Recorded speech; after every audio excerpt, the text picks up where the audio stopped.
They say you never truly know someone until they're gone. I used to think that was just something people said at funerals to fill the uncomfortable silence. Now I know it's true, but not in the way I expected. My name is Marjorie Dunhaven, and 3 days ago, I buried my husband of 19 years.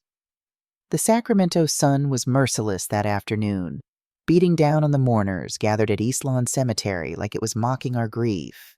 I stood apart from the crowd, watching 2 men I'd known for nearly 2 decades but never really understood. Theodore and Harrison Whitmore, my stepsons, Oswald's boys. Theo stood rigid in his perfectly tailored black suit, his steel gray eyes fixed on the mahogany casket as the minister droned through the eulogy. At 45, he looked exactly like his father had at that age. Sharp jaw, commanding presence. The kind of man who walked into a room and made everyone else feel smaller. But where Oswald had possessed warmth beneath that exterior, Theo had only calculation. Harrison stood beside his brother, softer in every way. At 42, his hairline was already receding, and his shoulders had the perpetual slump of a man who'd spent his life following in someone else's shadow. His wife Vanessa clutched his arm, her designer dress and perfectly styled blonde hair somehow looking both appropriate and too polished for the occasion. I'd met them both on my second date with Oswald. They'd been in their mid-20s then, old enough to be polite to their father's new girlfriend, young enough to still be raw from losing their mother 5 years earlier. Elizabeth, the perfect first wife. I'd seen her pictures throughout Oswald's house. Beautiful, elegant. Everything Sacramento society expected a successful businessman's wife to be. I never tried to replace her. How could I? I was a nurse at Mercy General, working double shifts to pay off student loans when I met Oswald at a hospital fundraiser. He was 53 and grieving. I was 44 and tired. We found comfort in each other's ordinariness, the way we both preferred staying home to attending galas, how we'd rather watch old movies than go to the theater. The boys had been civil over the years. We had holiday dinners where everyone said the right things and kept the conversation safely superficial. I attended their weddings, sent birthday cards, made small talk at family gatherings. But there was always a distance, an invisible line I knew not to cross. They had their mother's memory. I had their father's present. We all pretended that was enough. Ashes to ashes, dust to dust. I barely heard the minister's words. My mind kept replaying that last night in the hospital, Oswald's hand in mine, his breathing labored even with the oxygen. The heart attack had come suddenly. He'd been fine one moment, clutching his chest the next. 3 days in ICU, and then he was gone. He was so proud of his sons, the minister was saying now. Theodore following in his father's footsteps as a respected attorney. Harrison building his own success in real estate. Oswald built a legacy not just in business, but in family. I felt a tear slip down my cheek. Oswald had been proud of them. He'd just wished they'd call more often, visit without needing a reason. In the last year, they'd been better about that. More phone calls, more surprise visits. At the time, I'd been grateful they were finally making an effort. Oswald's illness had brought them closer. Or so I'd thought. The service ended. People filed past, offering condolences that blurred together. I'm so sorry for your loss. He was a good man. If you need anything? I nodded and thanked them, playing the role of the grieving widow, because that's what you do. Theo and Harrison approached last.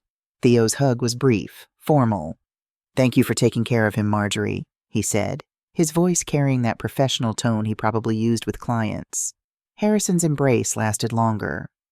I'm sorry we weren't there more, he whispered. At the end. You're here now, I managed, even though we both knew it wasn't the same.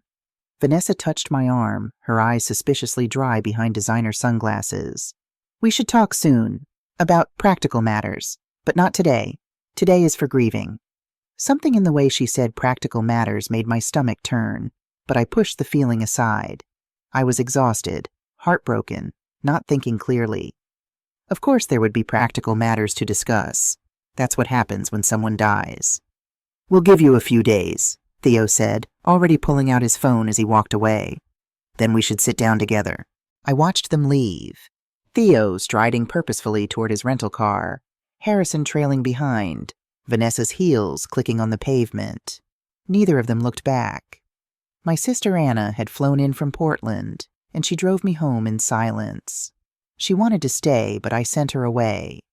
I needed to be alone in the house Oswald and I had shared, surrounded by the life we'd built together. That was 4 days ago. Today they came back. I was in Oswald's study when I heard the doorbell. The room still smelled like him, leather and Old Spice and that particular brand of pipe tobacco he'd never actually smoked but kept in a jar on his desk because his own father had. I'd been sitting in his chair, running my fingers over the worn armrests when the bell chimed. Through the window I saw Theo's Mercedes in the driveway. I should have known then. Should have felt it, that shift in the air that comes before everything changes. But I was still numb, still moving through fog, so I just stood up and went to answer the door. "Marjorie." Theo's smile didn't reach his eyes. "I hope we're not interrupting." "Of course not. Come in." They followed me to the living room, the formal one we rarely used, with the uncomfortable Victorian furniture Elizabeth had picked out decades ago. Theo sat in the wingback chair like he owned it. Harrison perched on the edge of the sofa, looking uncomfortable. "Can I get you anything? Coffee? Water?" "We're fine," Theo said. "We won't take much of your time." I sat across from them, my hands folded in my lap to hide their trembling. Something about Theo's tone, that careful, measured quality, put me on edge. "Marjorie," Harrison began, then looked at his brother. Theo took over smoothly. "We wanted to talk about Dad's estate. I know this isn't easy to discuss so soon after his passing, but there are some time-sensitive matters that need to be addressed." "What kind of matters?" "Legal ones." Theo pulled a manila folder from his briefcase with the efficiency of a man used to delivering bad news.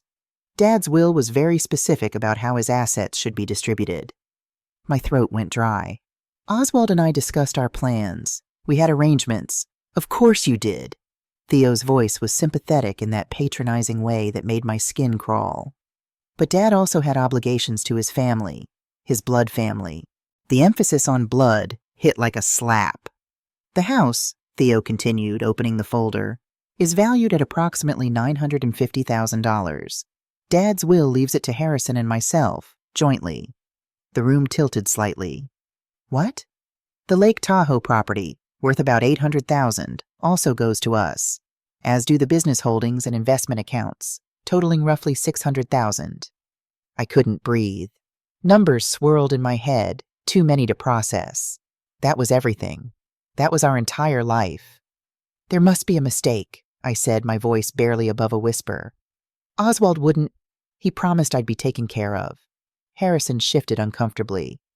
"You will be taken care of, Marjorie. There's the life insurance policy, $250,000, and the joint checking account, about $80,000. That should be more than enough to—" "More than enough?" I stood up, surprising myself with the sudden fury that cut through my shock. "I'm 63 years old. I gave up my career to support your father, to manage his household, to care for him when he was sick. And you think $330,000 is more than enough?" Theo's expression remained neutral, but something flickered behind his eyes. Satisfaction? "It's what Dad decided was fair." "Fair?" My voice cracked. "I spent 19 years of my life with him." "Marjorie, please." Harrison looked genuinely distressed. "This isn't personal." "How is it not personal?" I was shaking now, everything spilling out. "You two were barely around for the last year. I was the one in that hospital room, making impossible decisions about treatment and pain management. I was the one holding his hand when he died, while you were— Where were you, Theodore? Oh, right. San Francisco. You couldn't even catch a flight in time." The moment the words left my mouth, I regretted them. Theo's face hardened into something cold and implacable. "I see." He stood, brushing invisible lint from his suit. "Perhaps we should continue this conversation when you're more composed. But Marjorie, I should mention one other thing." My heart sank further. How could there be more? Dad accumulated significant medical debt during his final illness. The insurance covered most of it, but there's still approximately $160,000 outstanding.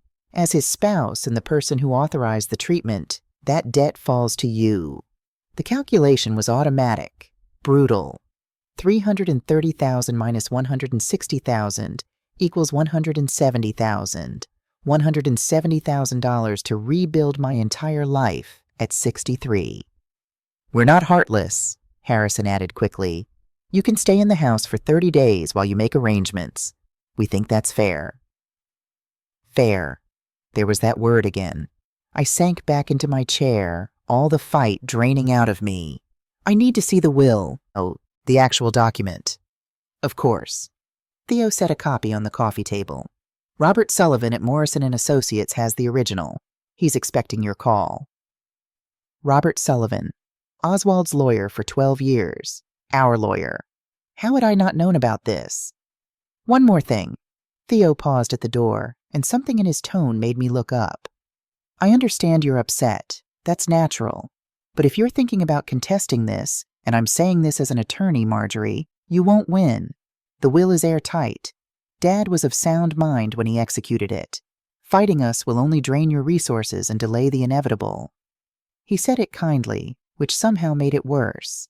After they left, I sat in that formal living room for a long time, staring at the folder on the coffee table like it was a snake that might strike if I moved too quickly. Finally, with trembling hands, I opened it. The will was dated 8 months earlier, February 14th, Valentine's Day. While I'd been making Oswald's favorite dinner, pot roast and roasted vegetables, he'd been signing away our future together. I read through the legal language, trying to understand. It was all there, exactly as Theo had said. The properties, the investments, the business interests, all to his sons. For me, just the insurance money and whatever personal effects I could prove were mine before the marriage. There was a provision about the medical debt, too, couched in careful legalese that basically said, Marjorie's problem. My phone rang. Unknown number. I almost didn't answer. Mrs. Whitmore, this is Robert Sullivan's office. Mr. Sullivan would like to schedule a meeting with you at your earliest convenience to discuss your husband's estate. Tomorrow, I heard myself say. I'll come tomorrow. After hanging up, I walked through the house like a stranger seeing it for the first time. Every room held memories. The kitchen where Oswald had taught me to make his mother's pasta sauce. The bedroom where we'd watched old movies on lazy Sundays. The back porch where we'd had coffee every morning. In 30 days, it would all belong to Theodore and Harrison. I ended up back in Oswald's study. It was the only room that still felt like him, the only place where I could almost pretend he wasn't really gone. I sat in his chair and let myself cry, ugly, gasping sobs that came from somewhere deep and hollow inside me. Eventually, the tears stopped. I opened my eyes and found myself staring at Oswald's desk, the same old mahogany desk he'd inherited from his own father. How many hours had he spent here, reviewing documents, making plans? Making plans that didn't include me. I started opening drawers, not really looking for anything, just needing to feel close to him somehow. Tax documents, old business cards, a collection of pens he'd never thrown away. The bottom drawer was locked. I'd never noticed it before. Why would I? This was Oswald's private space, and I'd always respected that. But now, with everything I thought I knew crumbling around me, that locked drawer felt significant. I searched the desk for a key. Nothing. Tried the other drawers, the filing cabinet, even the pockets of his jackets hanging in the closet. Still nothing. Finally, in a fit of frustration and grief-fueled recklessness, I went to the garage and found a chisel. It took several tries, and I probably ruined the drawer, but eventually the lock gave way. Inside was a small wooden box, nothing fancy, just a simple craft store container, and a flash drive clipped to a handwritten note. My hands shook as I unfolded the paper. The handwriting was Oswald's, but messier than usual, like he'd written it while sick. My dearest Marjorie, if you're reading this, then I'm gone and the boys have made their move. I'm sorry I couldn't tell you everything while I was alive. The will Sullivan has is real. I did write it, but it's not the whole story. My breath caught in my throat. This drive contains evidence of what I discovered 8 months ago. The boys have been stealing from the company, from me, for over 2 years. I needed them to think they'd won, to feel safe, to make mistakes. The words blurred as tears filled my eyes again. Contact David Porter at Porter Investigations. He'll explain everything. The password for this drive is 05240316. Your birthday, my birthday. Trust the process. Trust what I built for you. But Marjorie, Be careful. They're more desperate than you know. I love you. I'm sorry I had to lie. Oz. I read the note 3 times, my mind racing. Stealing from him? For 2 years? And Oswald had known? Had planned what, exactly? The flash drive felt heavy in my hand, loaded with more than just data. With answers, maybe. Or more questions. I was about to plug it into Oswald's computer when my phone rang again. Another unknown number. This time, I answered. Mrs. Whitmore? The voice was male, gravelly, cautious. This is David Porter. I'm a private investigator. I've been expecting your call. My heart hammered against my ribs. How did you know I'd call? Your husband was very specific in his instructions. If you found the locked drawer, I was to contact you within 24 hours. A pause. Ma'am, we need to meet. Tonight, if possible. There are things you need to know before you speak to Sullivan or sign anything. What kinds of things? Not over the phone, but Mrs. Whitmore, Marjorie, I need you to understand something. Your stepsons are not who you think they are, and your husband... Another pause, longer this time. Your husband's plan was more complicated than you can imagine. I looked out the window. The sun was setting over Sacramento, painting the sky in shades of orange and red. Across the street, a dark sedan sat parked at the curb. Had it been there before? Where? I asked. There's a diner on Folsom Boulevard. Betty's place. Do you know it? Yes. 11 o'clock tonight. Come alone. And Mrs. Whitmore, don't tell anyone you found Oswald's note. Not anyone. Not until we talk. He hung up before I could respond. I sat there in the growing darkness, the flash drive in one hand and Oswald's note in the other. 19 years of marriage, and I'd thought I knew my husband. Thought I understood our life together. Now it seemed I'd been living in a carefully constructed illusion, and the real story was just beginning to emerge. The clock on the wall showed 8:47 p.m. I had just over 2 hours before the meeting. 2 hours to decide if I was brave enough to learn the truth. I looked at the note one more time, focusing on the last lines. Trust the process. Trust what I built for you. But Marjorie, be careful.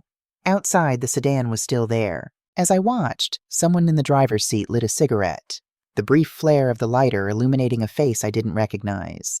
I turned off the lights in the study and sat in the darkness, waiting for 11 o'clock, and whatever truth was waiting for me there. Betty's place was the kind of diner that had survived 3 decades by serving decent coffee and minding its own business. At 11 o'clock on a Thursday night, it was nearly empty, just a tired waitress refilling salt shakers and a truck driver hunched over a piece of pie at the counter. I sat in the last booth, my back to the wall, watching the door. The flash drive was in my purse, Oswald's note memorized and hidden in my car's glove compartment. I'd driven around for 40 minutes before coming here, watching my rearview mirror like they did in movies, feeling ridiculous, but also terrified. That sedan had followed me for 6 blocks before turning off. Or maybe I was paranoid. Maybe grief was making me see conspiracies where there were none. The bell above the door chimed. A man walked in, late 50s, maybe 60, with salt and pepper hair and the weathered face of someone who'd seen too much. He wore jeans and a worn leather jacket, carried himself with a kind of quiet competence that immediately said ex-cop or military. His eyes swept the diner, cataloging exits and occupants, before landing on me. Mrs. Whitmore? He slid into the booth across from me without waiting for an invitation. Mr. Porter, I assume. David. He signaled the waitress for coffee. Thank you for coming. Up close, I could see the exhaustion in his face, deep lines around his eyes, a tension in his jaw that suggested he'd been grinding his teeth. Whatever he was about to tell me, he wasn't happy about it. Your husband hired me 9 months ago, he began without preamble. February 8th, to be exact. He came to my office and said he suspected financial irregularities in his company accounts. Asked me to investigate quietly. And did you? Yes. The waitress brought his coffee and he wrapped both hands around the mug like he needed the warmth. Mrs. Whitmore, Marjorie, what I found? It's not simple. Nothing about this week has been simple. Something that might have been sympathy flickered across his face. Fair point. He pulled out a tablet from his jacket, opened it, and slid it across the table. This is what Theodore and Harrison have been doing. The screen showed a spreadsheet, columns of numbers, dates, transactions. I was a nurse, not an accountant, but even I could see the pattern. Money going out of Whitmore Industries' operating account, routed through vendor invoices that, according to Porter's notes, were for services never rendered. Theo created 3 shell companies, Porter explained. Cascade Consulting, Summit Solutions, Pacific Advisory Group, all registered to a P.O. box in Reno. Over 2 years, he invoiced the company for almost $180,000. Oswald never saw a dime of actual service. My stomach turned. And Harrison? Porter swiped to another document. Harrison's more sophisticated. He convinced your husband to sell 2 commercial properties the company owned. Said he had buyers lined up, could get top dollar. He did sell them, but he pocketed 15% commission on each sale. Would have been legal if he'd disclosed it. He didn't. I stared at the numbers, trying to reconcile them with the men I'd known for 19 years. How much total? Between them? Just over $300,000. That we can prove. $300,000. They'd stolen $300,000 from their dying father, then turned around and told me I was getting too much. Why didn't Oswald just turn them in? The question came out sharper than I intended. Why this elaborate game? Porter was quiet for a moment, choosing his words carefully. Because they're his sons, Marjorie. And your husband? He paused. Oswald was a complicated man. He loved those boys. He just didn't know how to help them anymore. So instead he set a trap? He built a test. Porter's distinction felt important somehow. Oswald told me he wanted to give them one last chance to come clean, to choose honesty over greed. That's why he changed the will 8 months ago, made it look like they were inheriting everything. He wanted to see what they'd do when they thought they'd won. The coffee in front of me had gone cold. And what did they do? They doubled down. Porter pulled up another file. After Oswald revised the will, Theo accelerated the fake invoices. Harrison started pressuring him to sell more properties. They thought they'd gotten away with it. He looked at me directly. They thought you'd be easy to push aside. The casual cruelty of it hit harder than I expected. They've been planning this. Planning to erase you from your husband's legacy. Yes. Porter closed the tablet. But Marjorie, there's something else you need to understand. Something about why they did this. He pulled out a worn manila envelope and extracted several photographs. The first showed a younger Theodore, maybe 30, standing outside what looked like a casino. The timestamp read 3 years ago. Theo has a gambling problem, Porter said. Started in law school, got worse after he passed the bar. He's good at his job, very good, but he made one catastrophic mistake 2 years ago. Missed a filing deadline on a major case. Cost his client almost $2 million. I remembered that. Oswald had been upset about it, though Theo had insisted it wasn't his fault. It was his fault, Porter continued, reading my expression. And the client sued. Theo settled quietly, but it wiped out his savings. He turned to gambling to try to make it back. Classic addict logic. Instead, he's now in debt to some very unpleasant people. About $200,000 worth of unpleasant. The next photo showed Harrison at what looked like an open house, smiling that easy smile I'd seen at 100 family dinners. Harrison's story is different but equally sad, Porter said. His real estate business failed during the 2008 crash. Not his fault, whole market went down, but it destroyed him psychologically. Your husband loaned him $300,000 to rebuild. Told him to pay it back when he could. No pressure. Harrison never mentioned owing Oswald money, because the shame was eating him alive. His older brother was a successful attorney. His father was a self-made businessman. And Harrison? He couldn't even repay a loan from his own father. So he started skimming from the company, telling himself it wasn't really stealing. He was just taking what Oswald had already given him. I thought about Harrison's perpetual hangdog expression, the way he always deferred to Theo. That's twisted logic. It's addict logic. Different addiction, same mental gymnastics. Porter leaned back. Here's the thing, Marjorie. These men aren't evil. They're desperate, broken people who made terrible choices. Oswald knew that. It's why he couldn't just call the police. So what was his plan? To teach them a lesson without destroying them. Porter pulled out another document. This one I recognized as a will, but not the version Theo had shown me. This is the real will, filed 6 weeks before Oswald died. Everything goes to you, held in a trust structure. The properties, the investments, all of it. But, and this is the clever part, The trust is designed to pay down corporate debts first. What corporate debts? The ones Oswald created. Porter's expression was unreadable. 6 months ago, your husband took out legitimate business loans against the company. Almost $800,000. Put it in a separate account that only you can access. The loans are due in full within 6 months of his death. My mind struggled to catch up. So the properties are encumbered. If Theo and Harrison inherit them as they think they will, they inherit the debt obligations too. The properties are worth about $1.75 million. The debt is $800,000. They'd be underwater, unable to sell without taking a massive loss, unable to refinance with their credit. But if I control the trust, you can pay off the debts from the separate account, leaving the properties free and clear, for yourself. Or, Porter paused meaningfully. You can choose to gift some or all of it to the boys, but only if they meet certain conditions Oswald specified. What conditions? Completion of a rehabilitation program for financial abuse, restitution of what they stole, and a sincere apology to you. Porter's voice softened. Your husband wanted them to earn their inheritance by becoming better men. He gave them the option to grow or to fail. That choice was supposed to be theirs. I sat with that for a long moment, trying to understand the man I'd married. This feels cruel. Maybe.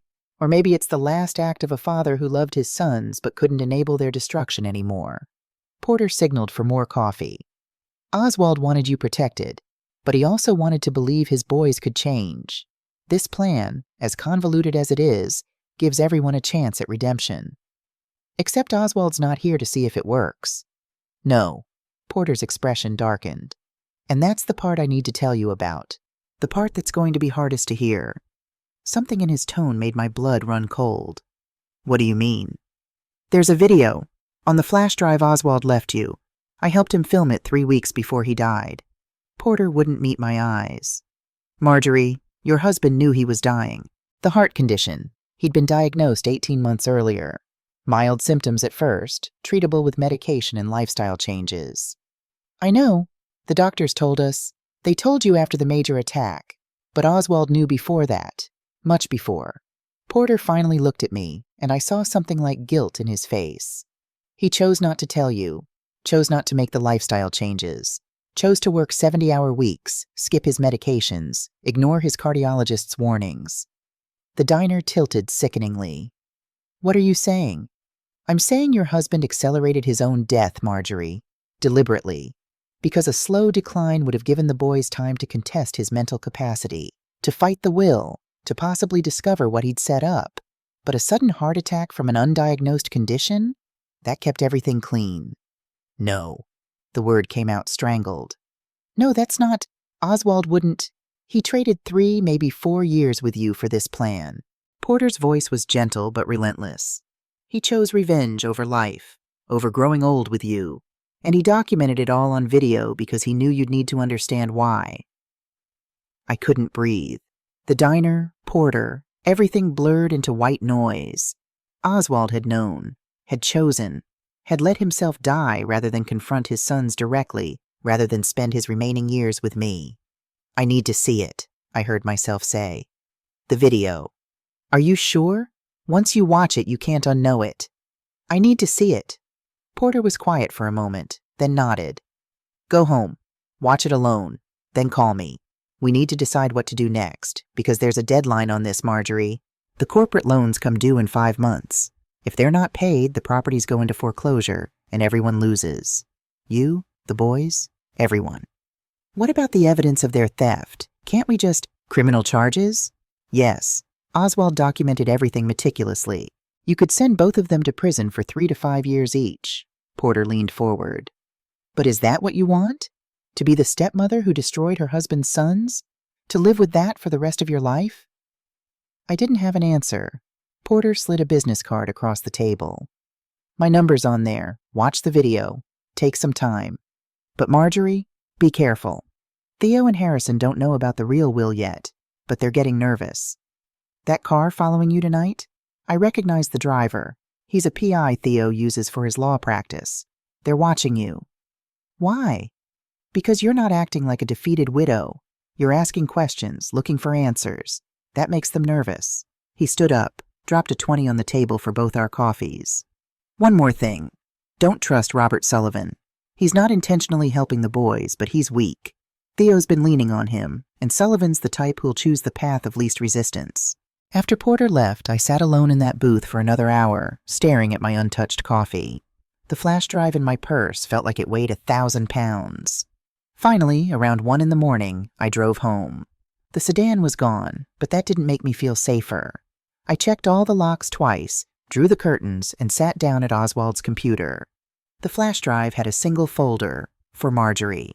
Inside were dozens of documents, spreadsheets, emails, legal papers, and one video file labeled "Watch This First." I clicked play. Oswald's face filled the screen and I had to bite back a sob. This was him 3 weeks before the end. Still recognizable but diminished, the illness written in the hollows of his cheeks and the gray pallor of his skin.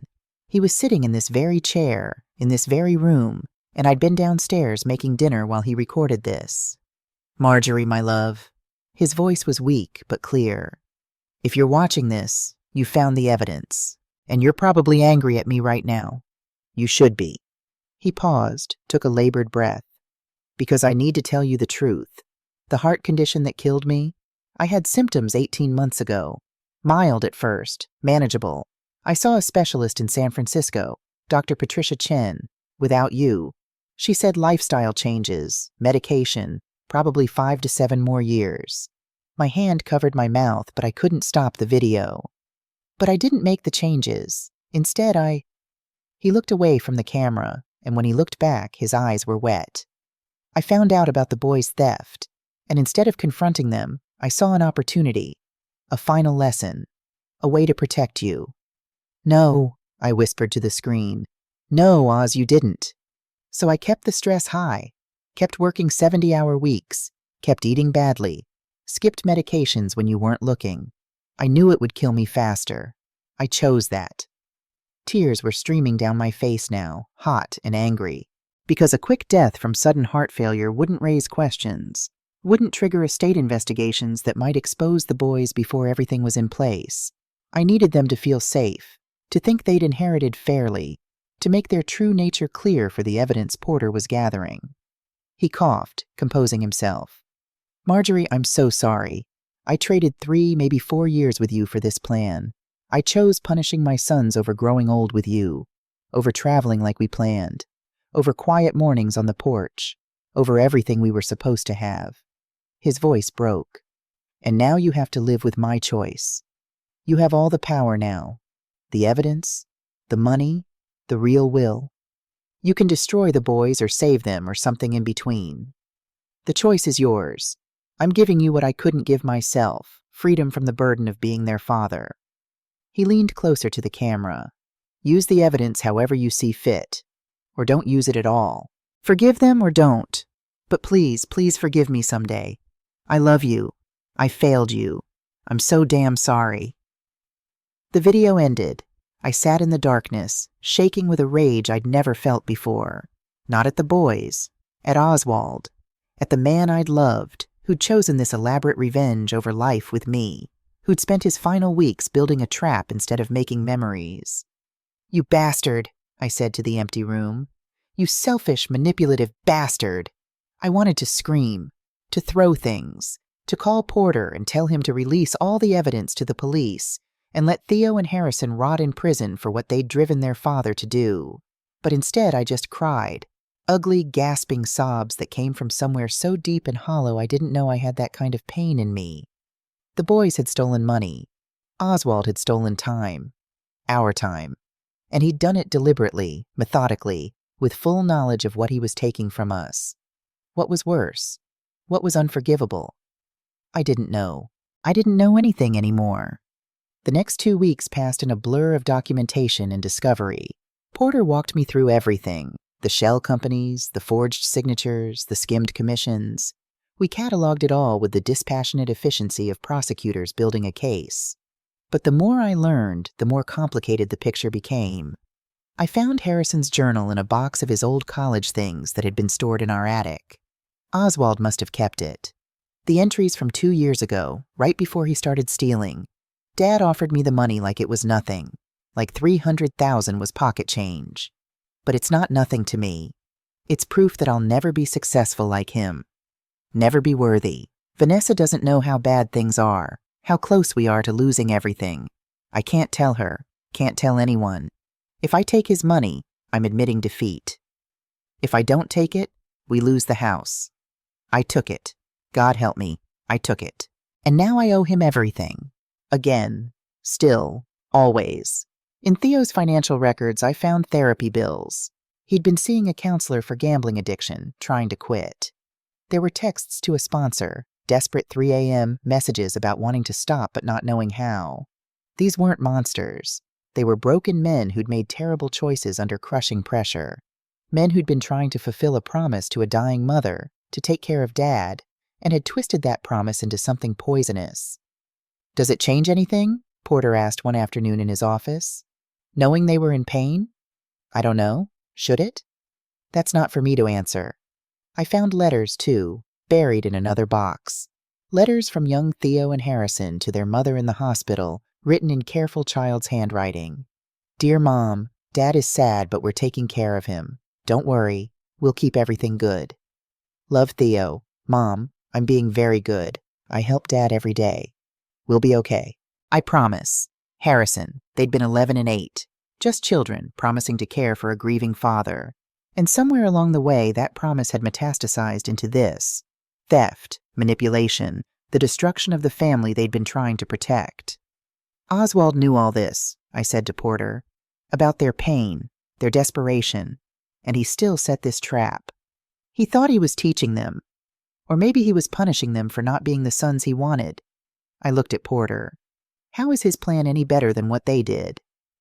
Porter didn't have an answer for that. On the 14th day after the funeral, I made a decision. I called Theo's office and left a message. "We need to talk. All of us. No lawyers. Tomorrow at 2 o'clock at your office." Theo called back within an hour. "Marjorie, is everything okay?" The concern in his voice might have been genuine or calculated. I couldn't tell anymore. "We need to talk about the estate. About everything." A pause. "Have you found something?" "Tomorrow, Theodore, 2 o'clock. I hung up before he could respond. That night I barely slept. I kept rehearsing what I'd say, how I'd approach it. I'd offer them mercy, a way out that didn't involve prison or poverty. We'd split everything fairly. I'd show them I understood their pain. Maybe we could salvage something from this wreckage. Porter thought I was making a mistake. They'll see kindness as weakness. Maybe, but I have to try. Why? Because Oswald had chosen revenge over love, and I refused to do the same. Because someone had to break the cycle. Because I was so tired of anger and betrayal and grief. But I didn't say any of that. I just said, because it's the right thing to do. Theo's law office occupied the 15th floor of a glass tower in downtown San Francisco. All chrome and leather and floor-to-ceiling windows with views of the Bay Bridge. Success projected through every expensive detail. Success built on theft and desperation, I now knew. They were waiting in the conference room, Theo behind the head of the table like it was his throne, Harrison to his right looking nervous, Vanessa beside her husband in another designer outfit that probably cost more than my monthly grocery budget. "Marjorie," Theo stood, all professional courtesy. "Thank you for coming all this way. Please sit." I remained standing. "I know what you did. Both of you. All of it." The temperature in the room dropped 20 degrees. Harrison went pale. Vanessa looked confused. Theo's expression flickered. Surprise, then calculation, then that lawyer's mask sliding into place. "I don't know what you think you know. The shell companies. Cascade Consulting, Summit Solutions, Pacific Advisory. 180,000 in fake invoices." I pulled out my phone, pulled up Porter's files. The property sales where Harrison pocketed 15% commission without disclosure. The forged signatures. The systematic theft from your dying father's company. Harrison made a choking sound. Vanessa grabbed his arm. "Harrison? What is she talking about?" "I have evidence," I continued, my voice steady despite my racing heart. "Documentation that could send both of you to prison for 3 to 5 years. Minimum." Theo's jaw tightened, but he recovered quickly. "If you're trying to intimidate us..." "I'm not." I set my phone on the table. I'm trying to save you. That got his attention. I also know why you did it. I looked at Harrison. Your father's loan, the shame of not being able to pay it back, the business failures that weren't your fault but felt like proof you'd never measure up. Harrison's eyes filled with tears. And you, Theodore, the gambling debts, the malpractice case, the desperate attempts to climb out of a hole that just kept getting deeper. Theo said nothing, but something shifted in his expression. Your father knew everything, I said softly. He knew about the theft, about your pain, about the promises you made to your mother. He documented it all because... I paused, choosing my words carefully. Because he loved you. Because he wanted you to have a chance to be better. That's why he changed the will? Harrison's voice was barely a whisper. That's part of it, but there's more. There's another will, the real one, that leaves everything to me. But I don't want it. Not like this. I took a breath. So here's what I'm proposing. I laid it out simply. Split everything 3 ways. No criminal charges. They'd both enter counseling for financial abuse, complete restitution programs. We'd work together to honor Oswald's memory properly.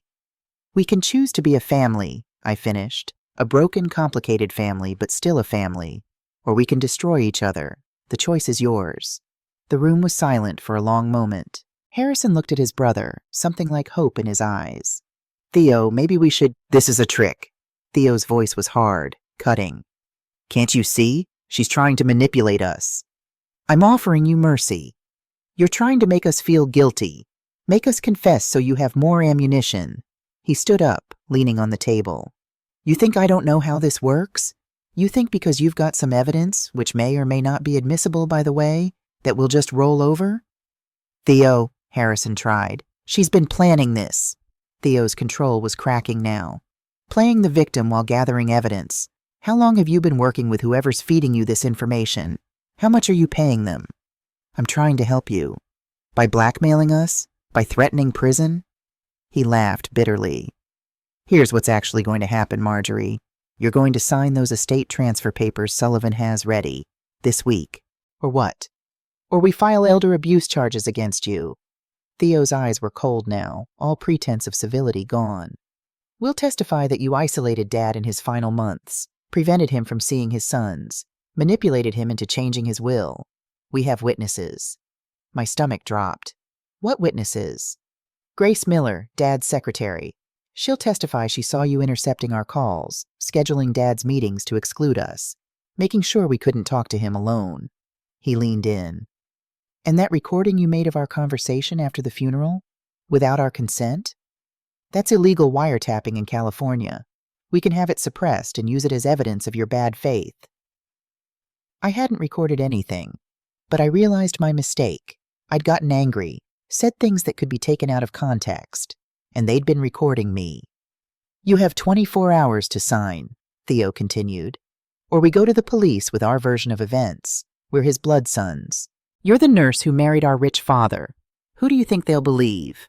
Harrison was looking at his brother with something like horror. Theo, this is too far. Shut up, Harrison. Theo didn't take his eyes off me.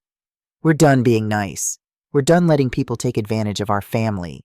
I looked at Harrison, silently pleading for him to stand up to his brother. But he just dropped his gaze, and I saw him make the same choice he'd probably been making his whole life, following Theo rather than fighting him. Get out, Theo said quietly, and think very carefully about your next move. I walked out on shaking legs, my offer of mercy thrown back in my face. In the elevator, I let myself lean against the wall, fighting tears of frustration and fear. Porter had been right. They'd seen kindness as weakness. In the parking garage, I sat in my car for a long time, trying to figure out what to do next. My phone buzzed. A text from an unknown number. Don't blame yourself. His brother has always controlled him. H. Harrison. Texting from what must have been a burner phone. Another message came through. Theo's planning something worse. Be careful. Then, I'm sorry for everything. I started the car, my hands trembling on the wheel. I tried to break the cycle, tried to be better than the revenge Oswald had planned. And it had blown up in my face. Now I had to decide, did I fight back with everything I had, or did I walk away and let them win? As I pulled out of the garage, I noticed a familiar sedan 3 cars back. They were still watching, and I was out of mercy to give. I didn't go home. Couldn't face that empty house, Oswald's ghost in every room, the weight of his manipulations pressing down on every surface. Instead, I drove to a bland extended-stay hotel off Highway 80 and checked in under my sister's name. Paranoid? Maybe. But that sedan had followed me for 15 miles before I'd lost it in traffic. The room was generic corporate beige, perfectly anonymous, perfectly empty. I sat on the edge of the bed and stared at my phone, at Harrison's texts that had stopped coming after those 3 messages. I'm sorry. For everything. Sorry wasn't enough. Sorry didn't change anything. I called Porter. They threatened me. Elder abuse charges. They have a witness who'll say I isolated Oswald. Grace Miller. Porter's voice was grim. I was afraid of that. She's been feeding Harrison information for months. Guilt, probably. She genuinely cared about Oswald, but Harrison played on her sympathies. So what do I do? You have options. We can go to the DA with our evidence first, beat them to the punch. Or we file the real will and watch their case fall apart. But Marjorie, if we do that now, it's war. No more mercy offers. No more olive branches. I thought about Harrison's face in that conference room, the way he'd looked at his brother with something like fear, the way he'd dropped his eyes rather than stand up for what was right. I need time to think. You don't have time. Theo gave you 24 hours. Then I need 24 hours. I hung up and sat in the silence. On the nightstand, my phone buzzed with a call from Anna, my sister. I let it go to voicemail. She'd want to help, to fix this, and there was nothing she could do. This mess was mine alone. I must have dozed off because I woke to pounding on the door. My heart jumped into my throat. Had Theo found me somehow? But the voice that called through the door was familiar and unexpected. Marjorie? It's Harrison. Please, I know you're in there. I just want to talk. I opened the door a crack, keeping the chain lock engaged. Harrison stood in the hallway alone, looking worse than I'd ever seen him. His eyes were red-rimmed, his shirt untucked, his normally neat hair disheveled. How did you find me? I followed you from the parking garage, in my own car, not Theo's guy. He held up his hands like he was surrendering. I'm not here to threaten you. I'm here to... His voice cracked. To tell you the truth. Something in his exhaustion felt genuine. Against my better judgment, I opened the door. He came in but didn't sit, just stood by the window with his back to me. Theo's lost it. Completely lost it. He's talking about doing more than just legal threats. What do you mean? He's contacted people, the guys he owes money to, the ones who aren't patient about collecting debts. Harrison turned to face me, and I saw real fear in his eyes. He told them that if they could convince you to sign the papers, he'd pay them $50,000 as a bonus on top of what he owes. My blood ran cold. He hired thugs to threaten me? Not threaten. I don't know exactly what he told them to do, but Marjorie, these aren't lawyers or private investigators. These are dangerous people, and my brother, his voice broke. My brother is desperate enough to do something he can't take back. I sat down heavily on the bed. This had escalated beyond inheritance disputes and legal maneuvering. Why are you telling me this? Because Dad called me, 3 weeks before he died. Harrison finally sat, collapsing into the room's single chair. He said, I'm testing you boys. I hope you pass. I didn't understand then, but I do now. He pulled out his phone, not the burner he'd texted from, his regular one, and showed me the call log. There it was. Oswald Whitmore, 3 weeks before his death, call duration 11 minutes. What did he say? He asked me if I was happy, really happy, with my life, my choices, the man I'd become. Harrison's hands were shaking. And I lied. I said yes, everything was great. He was quiet for a long time. Then he said, You know I love you, son, no matter what. But love doesn't mean accepting everything. Sometimes it means letting people face consequences. Tears were rolling down Harrison's face now. I asked him what he meant. He just said, You'll understand soon. I hope you make the right choice. And then he said something that's been haunting me. Your mother would want you to be brave, to be honest, to be the man she believed you could be. We sat in silence for a moment, the hotel's air conditioner humming. I haven't been that man, Harrison continued. I've been stealing from my father, lying to my wife, following my brother's lead even when I knew it was wrong, because it was easier than standing up, easier than admitting I've failed. Harrison, let me finish, please. He looked at me directly for the first time. I'm here to testify, against Theo if necessary, against myself definitely. Whatever evidence you have, whatever charges you want to file, I'll cooperate fully. I'll tell the truth about the theft, the manipulation, all of it. Why? Because Dad gave me a test and I'm tired of failing it. His voice was steady now, resolved. Because Vanessa deserves better than a husband who's a thief and a coward. Because I'm 42 years old and if I don't change now, I never will. I studied his face, looking for deception or another angle, but all I saw was exhaustion and something that looked like the beginning of integrity. Does Theo know you're here? God, no, Harrison laughed bitterly. He'd probably send those guys after me too. My own brother. What about Vanessa? She knows. About the theft, about Dad's loan, all of it. I told her everything tonight. He wiped his eyes. She's filing for divorce, and I don't blame her. But before she left, she said something. She said, at least do one honest thing. Tell that woman the truth. My phone buzzed. A text from Porter. Need to meet. Tomorrow morning, 9 a.m. Important. I have to meet with someone tomorrow, I said to Harrison. My investigator. You should come. Okay. Harrison, if you're lying to me, if this is some ploy that you and Theo cooked up, it's not. I swear it's not. He stood up, moved toward the door. I know you have no reason to trust me, but I'm asking you to give me a chance to do the right thing. Finally. After he left, I sat alone in that beige room and cried for the third time in as many weeks. But these tears felt different. Not grief or rage, but something like exhausted hope. Maybe one of Oswald's sons could be saved. Maybe that was worth something. Porter's office at 9 in the morning had the stale coffee smell of a place where people worked through the night. He looked up as Harrison and I entered, his eyebrows rising at my companion. Mr. Whitmore, this is unexpected. He's here to help, I said, to tell the truth. Is that so? Porter's skepticism was evident, but he gestured to the chairs. Well, timing's interesting, because I have something you both need to see. He turned his laptop around. On the screen was a woman I didn't recognize. Mid-50s, sharp eyes behind stylish glasses, wearing a suit that spoke of success and competence. This is Catherine Brooks. She's an estate attorney here in Sacramento, and she has something very interesting to tell you. Porter clicked play on what was clearly a pre-recorded message. Mrs. Whitmore, the woman on screen said, her voice warm but professional. My name is Catherine Brooks, and I was your husband's actual estate attorney, not Robert Sullivan. He was deliberately kept in the dark. Oswald hired me 2 months before his death to execute his real final will. Harrison made a sound beside me. The will Mr. Sullivan has, Brooks continued, is real but superseded. It was part of your husband's test, to see how his sons would react when they thought they'd inherited everything. The document I have, properly filed and notarized, leaves everything to you, Mrs. Whitmore, but with specific provisions. She shuffled papers off screen.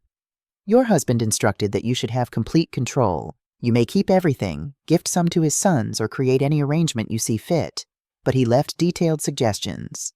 She looked directly at the camera. He wanted his sons to have the opportunity to earn their inheritance through changed behavior, counseling, restitution, demonstrable growth over time, not as punishment, but as redemption. The video paused. Porter looked at both of us. This was recorded 4 weeks before Oswald died. Brooks has been waiting for the right time to come forward. Specifically, she was waiting for the sons to reveal their true intentions. Sullivan's will was the bait. Their reaction was the test. And we failed, Harrison said quietly. Spectacularly. One of you failed, Porter corrected. The jury's still out on you. I was trying to process this. So the trust structure you mentioned, the corporate debts, all real, all part of the plan. But Catherine Brooks holds the legal key to everything. Porter pulled up another document. Here's the thing. We can file this will today and end this entire mess. You inherit everything cleanly. The boys get nothing unless you choose to give it to them. But, I heard the unspoken caveat, but your husband also left you another option. Porter showed me a letter in Oswald's handwriting. He wrote this the same day he recorded the video. It's addressed to you. I took the printout with trembling hands. My dearest Marjorie, if you're reading this, you know everything. About the theft, about my accelerated death, about the test I created. You're probably angry at me. You should be. I've given you all the power and all the evidence. You can destroy my sons or save them, but I'm asking you to consider a third option. Let them choose. Show them the evidence. Show them this letter. Tell them about the real will. Then give them one chance, one final opportunity to choose who they want to be. Not for me, not for you, for themselves. If they choose poorly, you'll know you tried. If they choose well, maybe something good can come from this mess I've made. I love you. I'm sorry. I trust your judgment more than I ever trusted my own. Oz, I read it twice, then handed it to Harrison. He read it silently, tears streaming down his face again. He really did love us, Harrison whispered, even knowing what we'd done. Love isn't the same as approval, Porter said, and it doesn't mean avoiding consequences. I looked at Porter, then at Harrison, then at the frozen image of Catherine Brooks on the screen. An idea was forming. Risky, possibly stupid, but the only thing that felt right. Can you get Theo here? I asked Porter. Tell him I'm ready to sign the papers, that I'm giving up. Porter's eyes narrowed. What are you planning? To give him exactly what Oswald wanted to give him. A choice. Theo arrived an hour later with Robert Sullivan in tow, both of them radiating the confidence of men who thought they'd won. Theo's surprise at seeing Harrison already in the office was quickly masked. Brother, he said carefully, I wasn't expecting you here. I know, Harrison replied, his voice steadier than I'd heard it in weeks. Sullivan looked uncomfortable, clutching his briefcase like a shield. Mrs. Whitmore, I'm glad you've decided to be reasonable about this. The paperwork is all ready to— Sit down, Mr. Sullivan, Porter interrupted. All of you, because Mrs. Whitmore has something to show you. The next 20 minutes were excruciating. We laid it all out. The evidence of theft, the forged signatures, the documentation of every crime. Theo's face went from confident to pale to flushed with anger. Sullivan looked like he might be sick. This is entrapment, Theo tried. You can't— It's not entrapment when you commit crimes of your own volition, Porter said mildly. And we haven't even gotten to the good part yet. That's when Catherine Brooks walked in person this time, carrying her briefcase like a weapon. Theodore, Harrison, she nodded to each of them. I'm Catherine Brooks. I represent the actual Whitmore estate. Mr. Sullivan, I'm afraid you've been operating under false pretenses. She placed the real will on the table. I watched Theo read it, watched the realization dawn that everything he thought he knew was wrong, that his father had been 10 steps ahead the entire time. This is bullshit, Theo said, but his voice lacked conviction. You can't prove— I can prove everything, Brooks said calmly. I have medical documentation of your father's mental competency. I have video of him explaining his reasoning.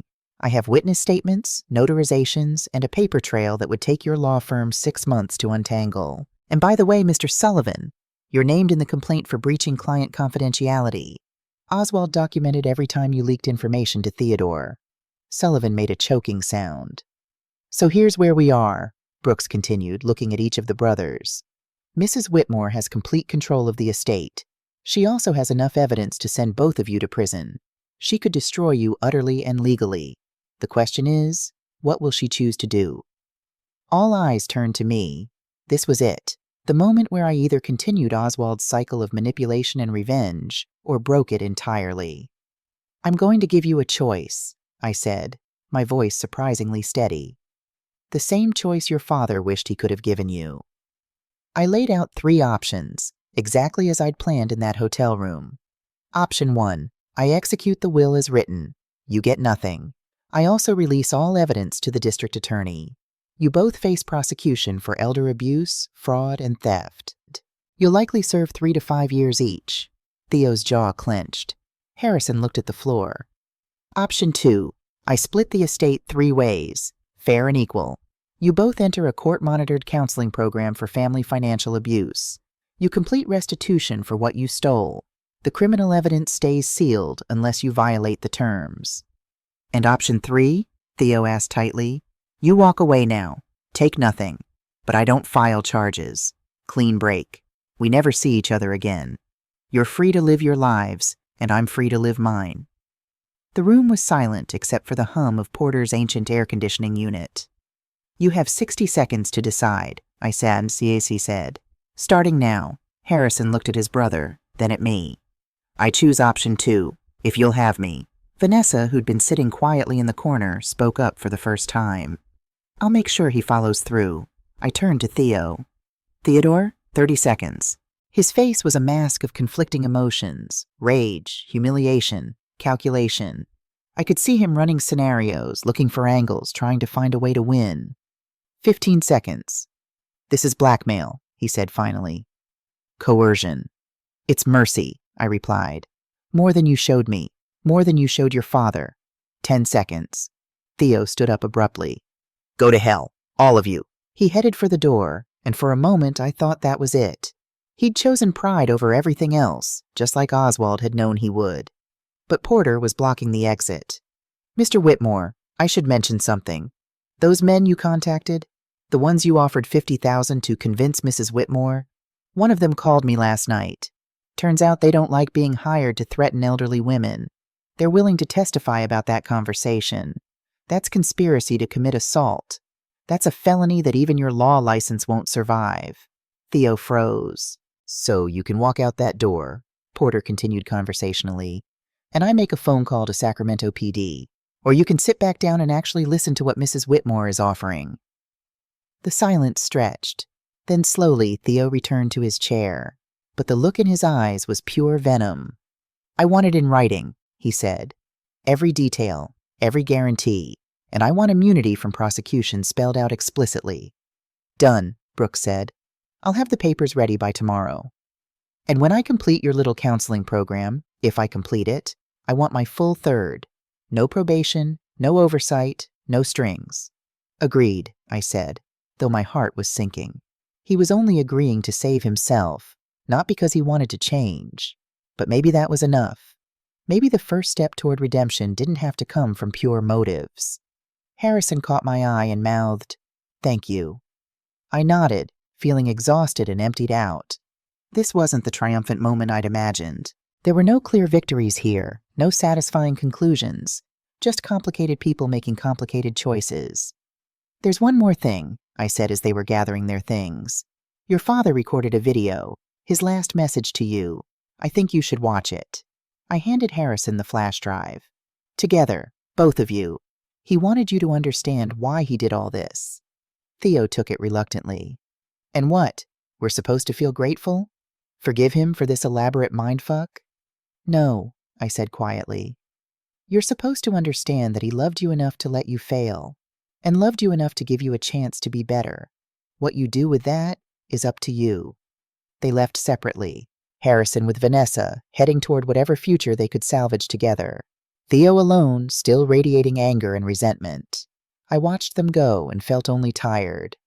That went about as well as could be expected, Brooks said, organizing her papers.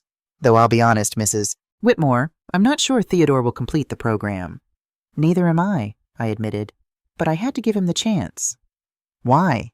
Porter asked. It was the same question he'd asked before. This time I had an answer. Because I refused to let Oswald's worst impulses define what happens next. He chose manipulation and revenge. I'm choosing something different. Even if it didn't feel like much of a choice at all.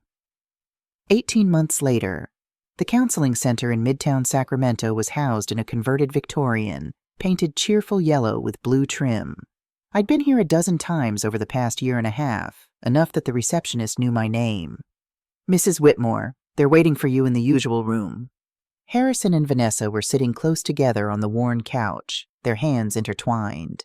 They'd been here for 73 weeks now, diligently completing every session, every assignment. Harrison had gotten a job managing a garden supply store. Honest work, modest pay, nothing like his previous lifestyle. But when he talked about it, there was something like peace in his voice. Marjorie, Vanessa stood to hug me, something she'd started doing around month 6. Thank you for coming. Of course.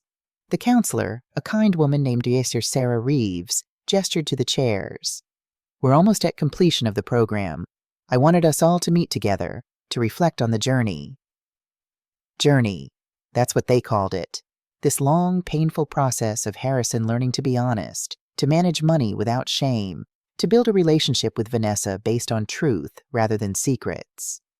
Harrison, Dr. Reeves said, would you like to share what you've been working on? He took a breath, still nervous speaking in front of me despite all these months. I've been thinking about my mom, about the promise I made to her, to take care of Dad. I realized I'd twisted that promise into something toxic. Taking care of someone doesn't mean controlling their legacy or stealing to protect an image of success. He looked at me directly. It means being honest, being present, being the kind of person they could be proud of, not the kind who takes what isn't theirs. And the restitution? I asked gently. I've paid back $60,000 to you and to Dad's company accounts. It'll take me 4 more years at my current salary, but I'm going to pay back every cent. His voice was firm. Not because I have to, because I want to be able to look at myself in the mirror. Vanessa squeezed his hand, and I saw the genuine affection between them. They'd nearly divorced, but somewhere in the honesty and the work, they'd found each other again.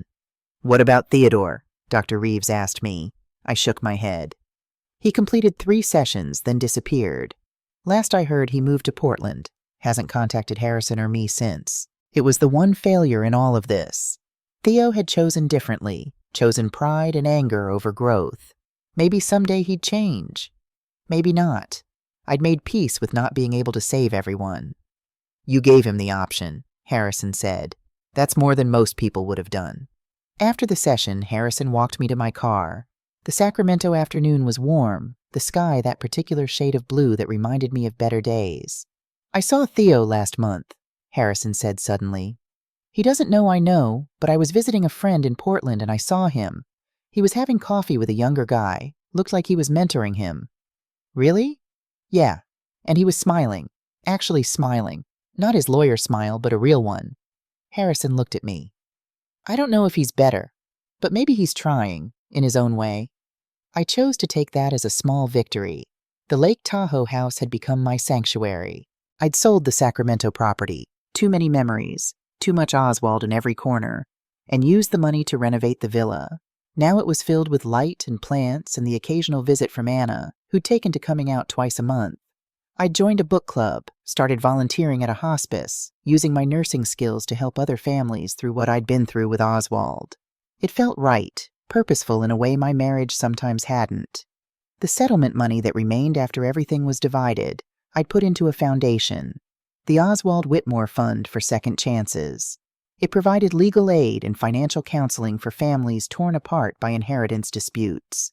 Small scale, local focus, but meaningful.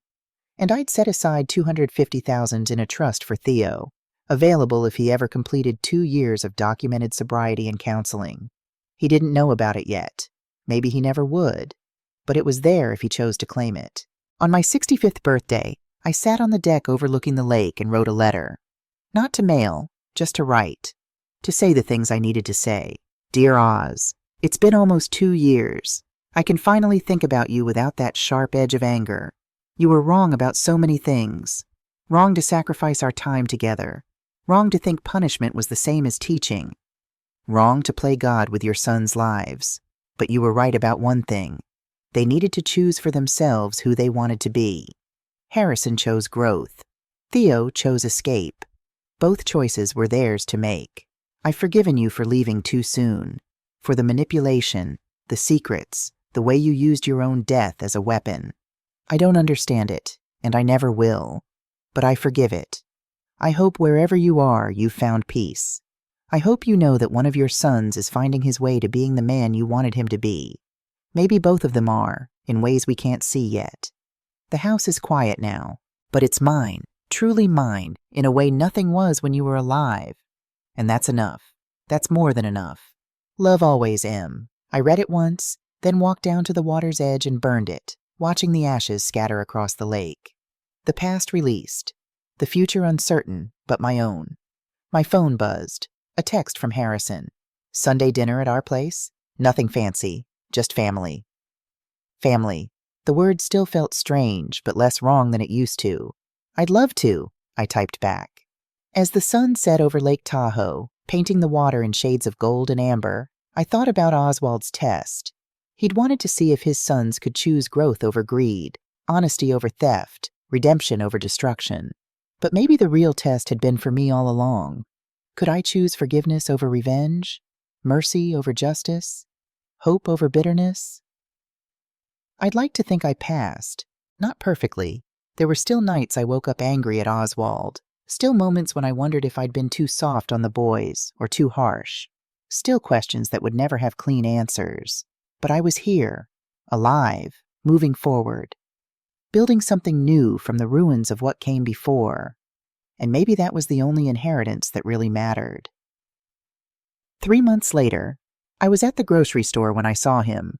Just a glimpse at first, a man with Theo's profile in the next aisle over. I almost walked away, almost let it go. But something made me turn the corner. It was him. Older looking, more worn, but steadier somehow.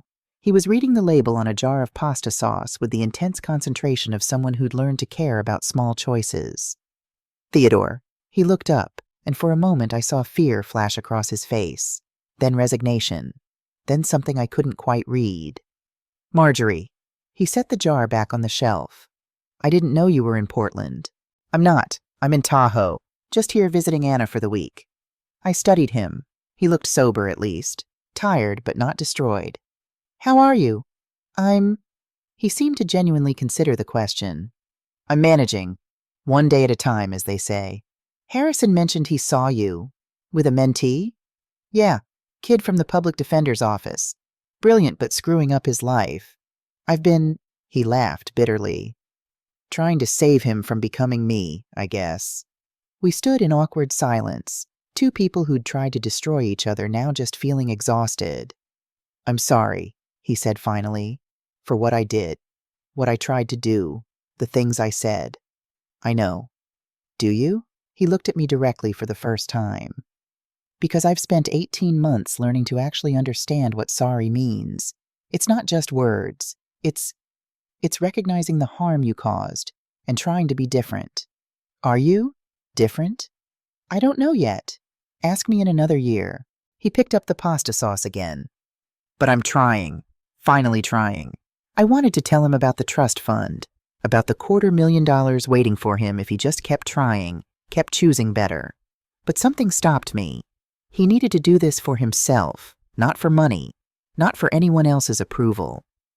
Your father would be proud of you, I said instead. For trying. Theo's eyes filled with tears. Would he? Yes, because trying is what he wanted. Not perfection, just effort toward being better. We said goodbye awkwardly, and I watched him walk away toward the checkout, carrying his pasta sauce and his sobriety and his fragile new attempts at redemption. I didn't know if he'd make it. Didn't know if the trying would last or if he'd fall back into old patterns. But he was trying. And Harrison was succeeding. And I was living. We were all still here, still breathing, still choosing who we wanted to be. Maybe that was Oswald's real gift. Not the money or the properties or even the elaborate plan. Maybe his gift was forcing us all to choose. Who are we when everything is stripped away? What do we become when tested? I chose mercy. Harrison chose honesty. Theo chose trying. Not perfect endings, but real ones. And in the messy, complicated reality of life after loss, real was more than enough. That night, I added one more paragraph to my mental letter to Oswald. P.S. I saw Theo today. He's not whole yet, but he's not shattered either. He's somewhere in between, like all of us. Like you were, I think, in those final weeks. You wanted to believe your boys could change. You just didn't trust them enough to do it on their own terms. I did. I'm not sure if that makes me braver or just more naive. But I'd rather be naive and hopeful than clever and bitter. I'd rather be wrong about trusting people than right about destroying them. I hope that's the lesson you were trying to teach. If so, maybe we all finally learned it. Maybe we all passed your test after all.